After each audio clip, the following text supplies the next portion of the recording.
नमस्ते सम्पूर्णमा। आज म चाहिँ धेरै पछि आज एउटा भिडियो बनाऊँ भनेर बागमती प्रदेशको सिलेबसको बारेमा आज डिस्कसन गर्नेछौँ। यो भिडियोमा विशेष गरी हामीले धेरै पछि केही भिडियोहरू अपलोड गर्न पाएका थिएनौँ र धेरै पछि अब हामी बागमती प्रदेश डिप्लोमा पढ्दै गर्दाखेरि केही भिडियोहरू अपलोड गरेका थिए र अब धेरै पछि आज एउटा अरू प्रदेशभन्दा सङ्घको भन्दा अलि फरक किसिमको सिलेबस रहेको हुनाले हामी चाहिँ आज बागमती प्रदेश अन्तर्गत sub engineer civil general highway sanitary irrigation hydro power र हाइड्रोलोजी उपसमूह अन्तर्गत 5औं तह सब इन्जिनियर सिभिल सब इन्जिनियरको हामी खुला प्रतियोगितात्मक परीक्षाको पाठ्यक्रम लिएर उपस्थित भएका छौँ।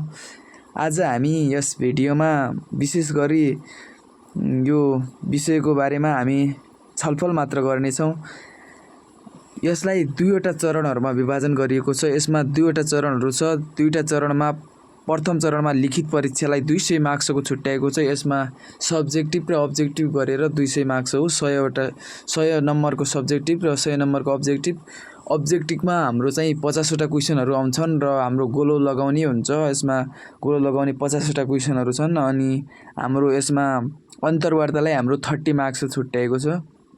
यस्तै गरी हाम्रो सामान्य ज्ञान र आइक्यू गरेर हाम्रो 25वटा क्वेसनहरू हाम्रो जिके र आइक्यूको रहेको छ भनेपछि हाम्रो सेवा सम्बन्धित कार्यज्ञान भनेर टेक्निकल बेस्ड हामीले पढेको जो 13वटा सब्जेक्टहरू छ, एउटा डिप्लोमा बाहेकको एउटा थप भनेको हाम्रो एयरपोर्ट इन्जिनियरिङ रहेको छ। यसबाट एउटा क्वेसन र यो अब्जेक्टिभको लागि अनि हाम्रो जिके र आइक्यूबाट यो अरू एयरपोर्ट बाहेकको अरू सब्जेक्टहरूबाट हाम्रो दुई क्वेसनहरू 2 मार्क्सको गरेर 24वटा क्वेसनहरू हाम्रो 24 दुना 48वटा त्यो भयो। अनि हाम्रो एउटा एयरपोर्टबाट गरेर 2 मार्क्स गरेर 50 मार्क्स चाहिँ हाम्रो जब रिलेटेड हाम्रो पढेको टेक्निकल सब्जेक्टहरूबाट आउँछ भनेपछि हाम्रो अब्जेक्टिभको लागि अनि जिके र आइक्यू गरेर हाम्रो त्यहाँबाट अनि इङ्ग्लिस ग्रामरहरू पनि थपिएको छ। नेपाली ग्रामरहरू गरेर हाम्रो चाहिँ 25वटा प्रश्नहरू 2 मार्क्सको गरेर हाम्रो 50वटा क्वेसनहरू 100 मार्क्सको आउँछ। यसबाट हाम्रो समय चाहिँ छुट्याएको छ, 45 मिनटको छुट्याएको छ। अनि त्यस्तै गरी द्वितीय चरणमा हाम्रो चाहिँ के छुट्याएको छ भनेपछि हाम्रो सब्जेक्टिभ इक्जाम हाम्रो रिटन इक्जाम छुट्याएको छ। यसको फुल मार्क्स भनेको हाम्रो 100 मार्क्स छ भनेपछि पास मार्क्स भनेको 40वटा छ। यसमा 16वटा क्वेसनहरू आउँछ। हाम्रो 16वटा क्वेसनमध्ये 12वटा क्वेसनहरूलाई हाम्रो 5 अङ्कको छ भनेपछि 4वटा प्रश्नको अङ्कबार चाहिँ हाम्रो 10 अङ्क छुट्याएको छ। यसको समयावधि भनेको हाम्रो 2 घण्टा 15 मिनट रहेको छ। अनि अन्तर्वार्तालाई चाहिँ हाम्रो 30 मिनट छुट्याएको छ। यसमा हाम्रो के भनेको छ भनेपछि हाम्रो यसको बारेमा हाम्रो 2079 9 महिना 10 गतेदेखि पाठ्यक्रम लागू भएको छ। यसमा हजुरहरू पढ्न सक्नुहुनेछ। यसमा के भनिएको छ भनेर डिटेलमा पढ्न सक्नुहुनेछ। अब हामी चाहिँ प्रथम पत्र अन्तर्गत सामान्य ज्ञान र यो आइक्यूहरूको बारेमा के छ सिलेबसमा भनेर यसको बारेमा डिस्कसन गरौँ। हाम्रो सामान्य ज्ञान रहेको छ हाम्रो जिके। यसलाई जेनरल नलेज पनि भनिन्छ, जेनरल अवेरनेस भनेको छ। सामान्य ज्ञान हाम्रो चाहिँ 8वटा क्वेसनहरू 2 अङ्कको रहेको छ र यसलाई 16 अङ्कको हाम्रो चाहिँ सामान्य ज्ञानलाई छुट्याएको छ। यस अन्तर्गत हाम्रो चाहिँ 10वटा टपिकहरू रहेको छ। 10वटा टपिक मध्येको हामीले टेक्निकल मान्छेहरूलाई हल्का अप्ठ्यारो लाग्ने भने पनि यो जिके खण्डहरू हो है। जति पढ्दाखेरि बिर्सिने हैन। यसलाई चाहिँ हामीले पढाइको अन्त्यतिर हामीले यसलाई ससती हेर्नुपर्छ। तर यसैमा जिकेमा हामीले फोकस गरेर अरूलाई हामीले व्यवस्था गर्यौँ भनेपछि हाम्रो चाहिँ त्यति इफेक्टिभ हुँदैन पढाइ हैन। त्यसपछि हाम्रो 8वटा प्रश्नहरूलाई हाम्रो 8वटा क्वेसनहरूलाई 2 मार्क्सको छुट्याएको छ, 16 अङ्क। यसमा के छ भनेपछि हाम्रो सामान्य ज्ञानमा नेपालको भौगोलिक अवस्था, प्राकृतिक स्रोत र साधनहरू छुट्याएको छ। हाम्रो नेपालको भूगोल सम्बन्धी हो। यो भनेको हाम्रो प्राकृतिक स्रोत साधनहरू भयो, खोला नालादेखि लिएर भूगोलदेखि लिएर यहाँको माटोदेखि लिएर कति प्रकारको के भनेर हिमाल पहाड तराई यहाँको क्षेत्रफलदेखि लिएर झरनाहरू भयो। नेपालको भूगोलसँग सम्बन्धित मात्र दिएको छ। टपिकहरू नेपाल बाहेकको विश्वको भूगोलहरू भयो, विश्वको इतिहासहरू यसमा छैन। हामीलाई सजिलो बनाइदिएको छ। नेपालको भूगोलहरूको बारेमा छ, नेपालको ऐतिहासिक, सांस्कृतिक र सामाजिक अवस्था सम्बन्धी जानकारी भनेको छ। हाम्रो यसमा चाहिँ यहाँ नेपालको इतिहास सम्बन्धी भयो, हाम्रो विभिन्न वंशहरू, विभिन्न इतिहासहरू, लिच्छवी वंशदेखि लिएर मल्ल वंशहरू, शाहकालहरूमा के भयो, को भयो भन्ने त्यसको बारेमा हाम्रो इतिहासहरू हामीले थाहा पाइराख्नुपर्छ। नेपालको इतिहास, नेपालको भूगोलहरू भयो, नेपालको आर्थिक अवस्था र चालु आवधिक योजना सम्बन्धी जानकारी भनेको छ। नेपालको अर्थतन्त्र कस्तो छ त, बजेटहरूको बारेमा भयो। हामीले चालु आवधिक योजना 16औं योजना हाम्रो जो चलेको छ त्यसको सम्बन्धी पनि हाम्रो के छ, त्यसमा दीर्घकालीन लक्ष्यहरूदेखि त्यसमा के कस्तो योजनाहरू बनाएको छ, के कस्तो हाम्रो लक्ष्यहरू राखेको छ भनेर त्यसको बारेमा हामीले जानकारी राख्नुपर्छ। नेपालको आर्थिक अवस्था सम्बन्धी अनि हाम्रो जैविक विविधता भयो, हाम्रो दिगो विकासका 70वटा लक्ष्यहरू छन्, तिनीहरूको पनि हामीले बारेमा जानकारी थाहा पाइराख्नुपर्छ हामीले। अनि वातावरणहरूमा भयो, वातावरण प्रदूषण, जलवायु परिवर्तन र जनसङ्ख्या व्यवस्थापन भनेको छ। यो टपिकबाट पनि हामीले पढ्नुपर्ने हुन्छ। मानव जीवनमा प्रत्यक्ष प्रभाव पार्ने विज्ञान र प्रविधिका महत्त्वपूर्ण उपलब्धिहरू भनेको छ। यसमा चाहिँ हामीले विज्ञान प्रविधिसँग सम्बन्धित आविष्कारका कुराहरू भयो, हामीले वैज्ञानिकहरूको बारेमा कुनले कुन आविष्कार गरे भनेर तिनीहरूको बारेमादेखि लिएर अरू डिटेल पढ्नुपर्ने हुन्छ। हामीले जनस्वास्थ्यसँग सम्बन्धित रोगहरूको बारेमा भयो, खाद्य तथा पोषण सम्बन्धी जानकारीहरू, नेपालको संविधान भाग 1 देखि भाग 5 सम्म पढ्नुपर्ने हुन्छ र हामीले अनुसूचीहरू पढ्नुपर्ने हुन्छ। यसमा चाहिँ हामीले कसरी पढ्नुपर्छ भन्दाखेरि नेपालको संविधान हामीले टोटल घोकेर त सकिँदैन। यसमा हामीले भाग 1 देखि भाग 5 सम्म के छ भनेर हामीले त्यो बारेमा डिटेल के छ भनेर एउटा सरस्वती हेर्ने र अनि भाग 5 मा के छ, भाग 1 मा के छ भनेर भाग 1 देखि भाग 5 सम्म प्रत्येक भागमा के छ भनेर डिटेलमा नपढे पनि मेन थाहा पाइराख्ने। अनि हामीले चाहिँ यसमा अरू के छ भनेपछि हामीले अनुसूचीहरू 1 देखि 9 वटा अनुसूचीहरूको बारेमा अनुसूचीहरू याद गरिराख्ने क्रमशः। अनि हामीले त्यो मौलिक हकहरूको बारेमा इम्पोर्टेन्ट छ। हामीले मौलिक हकहरू कुन भागको कति धारामा, कतिवटा धारादेखि कतिवटा धारासम्म के सम्बन्धी व्यवस्था गरिएको छ भनेर हामीले सरस्वती हेर्नुपर्छ, त्यसको बारेमा जानकारी लिइराख्नुपर्छ। अनि संयुक्त राष्ट्र सङ्घ र यसका विशिष्ट संस्था सम्बन्धी जानकारी भनेको छ। यसका हाम्रो संस्थाहरू छन्। अनि युएनओ हो, यो भनेको युएनओको बारेमा हामीले जानकारी गरिराख्नु जानकारी थाहा पाइराख्नुपर्छ। अनि क्षेत्रीय सङ्गठन भनेको छ। हाम्रो क्षेत्रीय सङ्गठन अन्तर्गत हामीले थाहा पाइराख्नुपर्ने भनेको हाम्रो सार्क भयो, सार्कको बारेमा भयो। अनि हाम्रो बिमस्टेकको बारेमा, आसियान र युरोपेली सङ्घ भनेको छ, युरोपियन सङ्घ EU सम्बन्धी हामीले जानकारी थाहा पाइराख्नुपर्छ। र अनि राष्ट्रिय र अन्तर्राष्ट्रिय महत्त्वका समसामयिक गतिविधिहरू भनेको छ। हामीले यसमा चाहिँ हामीले राष्ट्रिय र अन्तर्राष्ट्रिय महत्त्वसँग सम्बन्धित घटेका घटनाहरू, ताजा परिवेशहरूको बारेमा पनि हामीले जानकार भइराख्नु पर्छ।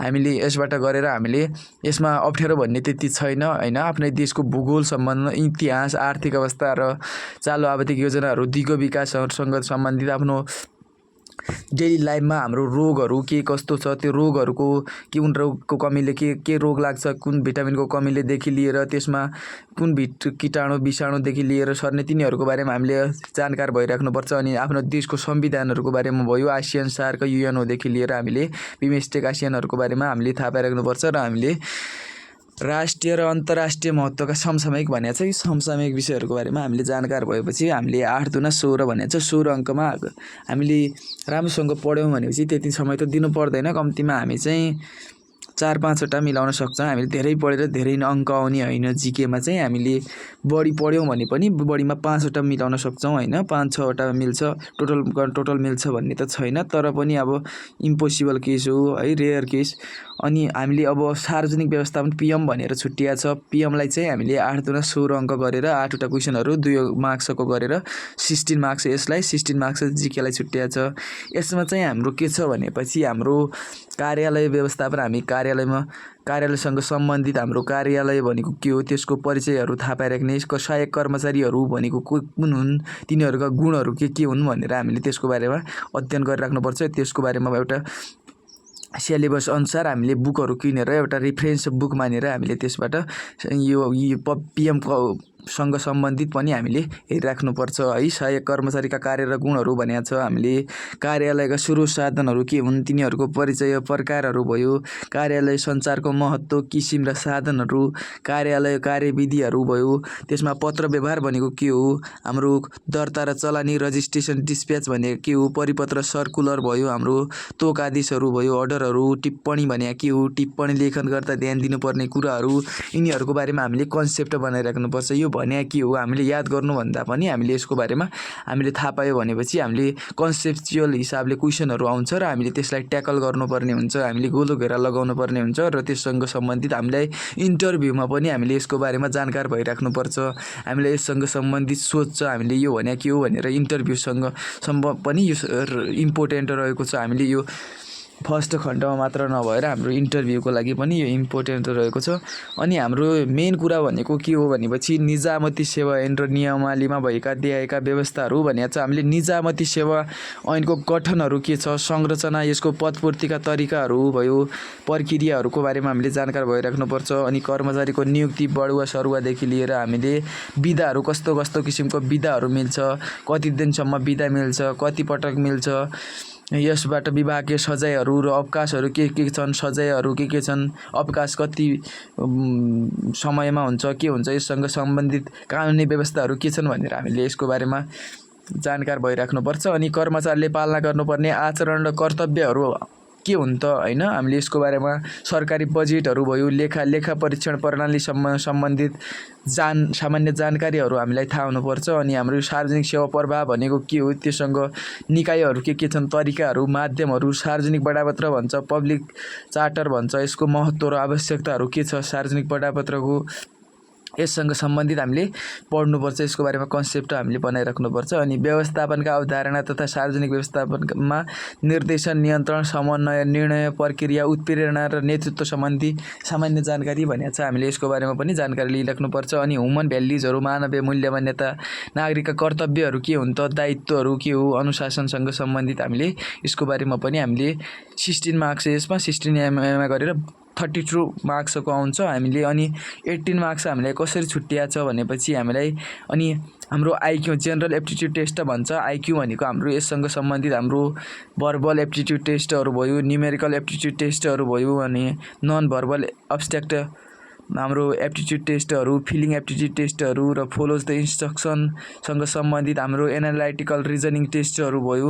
हामीले यसको बारेमा हामीले हल्का हल्का आइक्यूहरू पनि हेरिराख्नुपर्छ। 10 मार्क्सको भनेको हाम्रो 5 मार्क्सका 5 क्वेसनहरू 2 मार्क्सको गरेर 10 मार्क्सको हामीले आइक्यूहरू पनि आउँछ। अनि नेपाली र अङ्ग्रेजी भाषा भनेको चाहिँ हामीलाई ग्रामरहरू है, यसमा के छ भने चाहिँ इङ्ग्लिस ग्रामरहरूलाई 2वटा क्वेसनहरू 2 मार्क्सको गरेर हामीलाई 4 मार्क्सको यसबाट इङ्ग्लिस ग्रामरहरूबाट आउँछ भनेपछि हामीलाई अनि 4 मार्क्सको हामीलाई नेपाली ग्रामरहरूबाट आउँछ। अनि हाम्रो यो त भयो हाम्रो जिके र आइक्यू भयो। अनि ग्रामरसँग सम्बन्धित हाम्रो 15 मार्क्सको भयो हाम्रो यो अब्जेक्टिभको लागि। र अनि अब्जेक्टिभकै लागि अब जब रिलेटेड टेक्निकल सँग सम्बन्धित हाम्रो 13 सब्जेक्टहरू छन्। 13 सब्जेक्टहरूबाट हामीलाई 15 × 25 क्वेसनहरू 2 मार्क्सको गरेर 50 मार्क्सको हाम्रो 25 क्वेसनहरू 2 मार्क्सको प्रत्येक क्वेसनहरू गरेर हाम्रो 50 मार्क्सको हाम्रो के आउँछ, टेक्निकलबाट आउँछ। यसमा हाम्रो सर्भिङबाट भयो, हाम्रो सर्भिङमा हामीलाई चाहिँ जेनरल सर्भिङसँग परिचय, प्रिन्सिपल अफ सर्भिङ भनेको छ, यसमा सर्भिङबाट आउने भयो। यसमा लेबलिङबाट भयो, plane table, thread line, traverse surveying, contouring, setting out भनेर यसको बारेमा हामीले एउटा रेफरेन्स बुकहरू किनेर हामीले त्यसको बारेमा हामीले सर्भिङको बारेमा लिन सक्नुहुन्छ, जानकारी सर्भिङको बारेमा पढ्नुपर्छ। अनि हाम्रो चाहिँ कन्स्ट्रक्सन मटेरियल भयो, यसमा हामीले पढ्नुपर्ने भनेको हाम्रो स्टोन भयो, सिमेन्ट भयो, अनि क्ले एन्ड क्ले प्रोडक्टहरू, पेन्ट र भार्निसका कुराहरू भयो। अनि हाम्रो बिटुमिनको बारेमा हामीले पढ्नुपर्छ।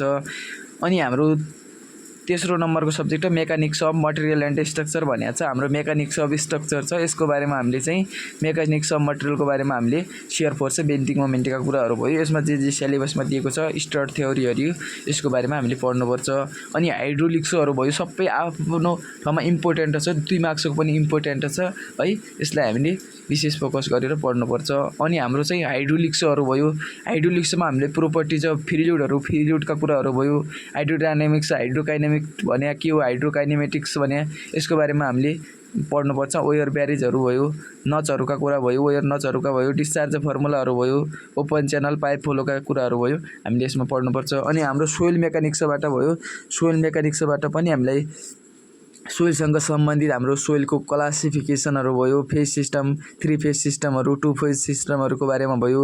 अनि हाम्रो यसमा जेनरल टर्महरूका बारेमाहरू थाहा पाइराख्नुपर्छ। अनि relation between in void porosity भयो, void ratio, porosity, degree of saturation, percentage of air भोइडहरू भयो, एयर कन्टेन्टहरू भयो, अनि डेन्सिटी इन्डेक्सहरू भयो, स्पेसिफिक ग्रेड, यिनीहरू पनि इम्पोर्टेन्ट टर्महरू हुन् र यिनीहरूको रिलेसनहरू एक्जाममा धेरैचोटि सोधिरहेको हुन्छ। यिनीहरूको रिलेसनहरू बुझिराख्ने, कन्सेप्टहरू बुझिराख्ने है, यसबाट हामीलाई अब्जेक्टिभमा सजिलो हुन्छ। अनि सोइल वाटर रिलेसनसिपहरू, टार्सिल भने के भनिएको छ टार्सिलले, अनि पर्मिएबिलिटी भने के हो, योसँग सम्बन्धित हामीले कन्सेप्चुअल बनाइराख्नुपर्छ। अनि तेर्चाकी प्रिन्सिपल अफ इफेक्टिभ स्ट्रेस भने के हो, तेर्चाकीले कस्तो प्रिन्सिपलहरू यससँग सम्बन्धित प्रतिपादन गर्नुभएको छ है। यसबाट कम्प्याक्सन अफ सोइल भने के हो, सियर स्ट्रेन्थ अफ सोइलहरू भयो, मोर्सको रम्फेलियर थ्योरी भनेको छ। यसमा मोर्सले एउटा योसँग सियर स्ट्रेन्थसँग सम्बन्धित थ्योरीहरू दिएको छ। यसमा के भनेको छ, कसरी मोडिफाइड भएर कुन कुन सिद्धान्त थ्योरीहरू प्रतिपादन भएको छ भन्ने यसको बारेमा बुझ्ने। अर्थ प्रेसर, एक्टिभ पेसिभ अर्थ प्रेसरहरू भयो, फाउन्डेसन इन्जिनियरिङहरू भयो, यसको बारेमा हामीले चाहिँ सोइल मेकानिक्समा पढ्नुपर्छ भनेपछि। अनि हाम्रो आरसिसी भन्छौँ हामी, स्ट्रक्चरल डिजाइन, यसमा पनि यससँग सम्बन्धित हामीले यसमा पनि पढ्नुपर्छ। अनि हामीले बिल्डिङ कन्स्ट्रक्सन टेक्नोलोजीहरूमा भयो, हामीले फाउन्डेसनको कुराहरू हुन्छ, वालहरूको, ड्याम प्रुफिङहरू, कङ्क्रिट टेक्नोलोजी, वुडवर्कहरू, फ्लोरिङ एन्ड फिनिसिङ, हामीले यसमा योसँग सम्बन्धित बिल्डिङ एन्ड कन्स्ट्रक्सन टेक्नोलोजी पनि इम्पोर्टेन्ट रहेको छ है। अनि water supply and sanitary engineering भयो, यसमा हामीले वाटर सप्लाई र सेनिटरीसँग सम्बन्धितहरू, म्यानहोलहरूका कुरा भयो, अनि सेप्टिक ट्याङ्क, सकपिटहरूका कुरा, पिट लेट्रिनहरूका कुरा पढ्नुपर्छ। अनि हामीले सिवेजका कुराहरू भयो, यससँग सम्बन्धित टेक्निकल टर्महरू भयो। अनि वाटर सप्लाईसँग सम्बन्धित हामीले चाहिँ विभिन्न ओइल इन्फिल्ट्रेसन ग्यालरिजहरूदेखि लिएर हामीले सब सर्फेस र सर्फेस इरिगेसन वाटर सप्लाई सिस्टमहरूको बारेमा हामीले पढ्नुपर्छ। अनि हामीले डिजाइन पिरियडहरूदेखि लिएर हामीले यसको डिजाइनहरू पनि हामीले बुझिराख्नुपर्छ। अनि हाम्रो इरिगेसन इन्जिनियरिङको बारेमा भयो, इरिगेसनको बारेमा हामीलाई चाहिँ करप वाटर रिक्वायरमेन्टहरू भयो, इरिगेसन क्यानलहरूको बारेमा भयो। मेन भनेको हामीले चाहिँ अरू त पढ्नु नै पर्छ, हामीले डिजाइनहरू पनि हुन्छ है। यहाँबाट पनि हामीलाई डिजाइनहरू सोध्ने गरेको छ। हामीलाई चाहिँ म्यानिङ्स फर्मुलाहरू र यो चेजिस फर्मुलाहरूबाट पनि यी क्वेसनहरू लगाएर क्यानलको डिजाइनहरू आउँछ। हामीले यसको बारेमा पनि सिलेबस अकर्डिङ हामीले बुक किनेर त्यसको बारेमा पढ्नुपर्छ। अनि हाम्रो चाहिँ हाइवे भयो है, 10 नम्बरमा हाइवे इन्जिनियरिङ भयो। हाइवेको बारेमा पनि हामीले यसमा दिएको छ, जियोमेट्रिक डिजाइनहरूदेखि लिएर हामीले यसको बारेमा सबै कन्सेप्चुअल बनाइराख्नुपर्छ। अनि ड्रेनेज सिस्टमहरू, रोड पेमेन्टहरूका कुरा, रोड मेसिनरिजहरूका कुरा भयो, ब्रिजहरूका कुरा भयो, यसमा रोड मेन्टेनेन्सका कुरा भयो, हामीले यसमा पढ्नुपर्छ। भनेपछि हाम्रो इस्टिमेटिङ एन्ड कस्टिङमा भयो, हाम्रो इस्टिमेटिङ एन्ड कस्टिङमा पनि हामीले यसमा जेनरल टर्महरू छन्, यसको बारेमा भयो। रेट एनालाइसिस, स्पेसिफिकेसन र भ्यालुएसनको कुराहरू भयो, यससँग सम्बन्धित फर्मुलाहरू यसमा एउटा यसबाटसँग सम्बन्धित पनि हामीले बुक किनेर पढ्नुपर्छ। अनि कन्स्ट्रक्सन म्यानेजमेन्ट भयो, हामीले यसमा अर्गनाइजेसन, साइट म्यानेजमेन्टहरूका कुरा भयो, कन्ट्र्याक्टरसँग सम्बन्धित कन्ट्र्याक्टर प्रोसिड्युरहरू के छन्, एकाउन्टहरू यससँग सम्बन्धित, हाम्रो एडमिनिस्ट्रेटिभ रुल भनेको छ, यससँग सम्बन्धित के छ, मस्टर रोल, कम्प्लिसन रिपोर्टहरू, यससँग डिटेल हामीले पढ्नुपर्छ। प्लानिङ एन्ड कन्ट्रोलका कुराहरू भयो। हाम्रो छुट्टै भनेको हामीले अरू त डिप्लोमा पढ्दाखेरि पनि धेरै कुराहरू, सबै कुराहरू यसमा छ। अनि भनेपछि यसमा भनेको हाम्रो एयरपोर्ट इन्जिनियरिङ चाहिँ एउटा एक्स्ट्रा थप भएको छ है, एड भएको छ।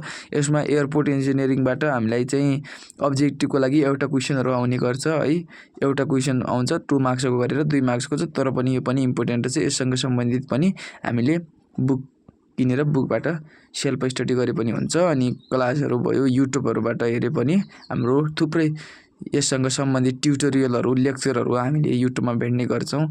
अनि हाम्रो यो त भयो सब्जेक्टिभको कुराहरू, बाँकी नै छ अब्जेक्टिभको कुराहरू भयो है। अब चाहिँ हामी चाहिँ रिटन एक्जामको कुरा गरौँ। रिटन एक्जाम चाहिँ हाम्रो 50 मार्क्सको 50 क्वेसनहरू भन्नाले 16 क्वेसनहरू चाहिँ हाम्रो कति नम्बरको आउँछ भन्दाखेरि हाम्रो चाहिँ 100 मार्क्सको आउँछ।